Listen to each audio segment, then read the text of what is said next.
टेंभी नाक्यावर आलो. धर्मवीर आनंद दिघे यांच्या पुतळ्याला अभिवादन करण्यासाठी आम्ही सगळे आलो. तर समोर जो पूर्वी आनंद आश्रम होता पण आता नाही,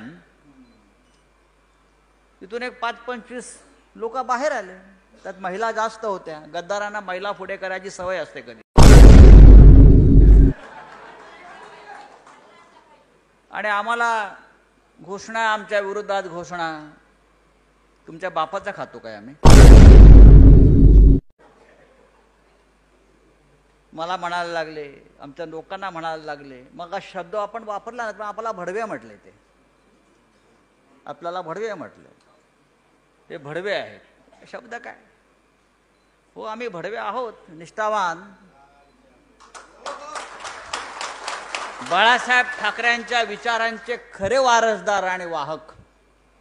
नुसते होर्डिंगवर लावतायत ना, बाळासाहेब ठाकरेंचे खरे वारसदार हे.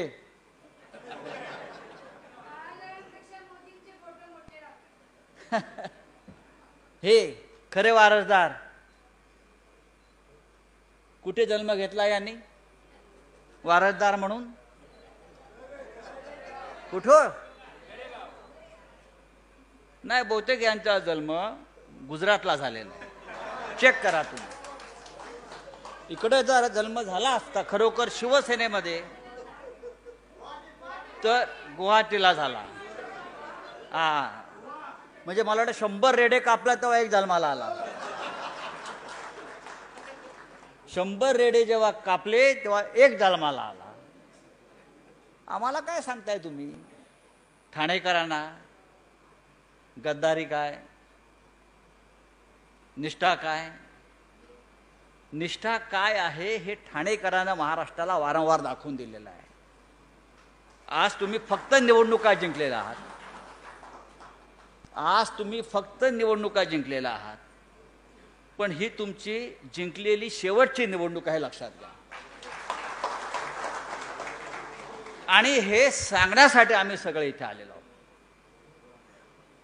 आम्हाला तुम्हाला हेच सांगायचं की आपण निष्ठेने उभा आहात, लढतो आहोत. हेही दिवस जातील, हेही दिवस जातील आणि पुन्हा एकदा या ठाण्यावर सुरुवात आपल्या विजयाच्या शिवसेनेची ठाण्यातूनच झालेली आहे आणि इतिहासाची पुनरावृत्ती होते, लक्षात घ्या. इतिहास असा एक वर्तुळ पूर्ण करतो आणि पुन्हा तिथेच इतिहास येतो आणि तिथून परत नवा इतिहास लिहिला जातो. तो नवा इतिहास या ठाण्यातूनच लिहिला जाईल. मग अशी आपण म्हणालात त्याला पकडून आणतात, त्याला पकडून आणतात. विचारे आपण म्हणालात एक दिवस एकनाथ शिंदेला पण लोक पकडून आणतील.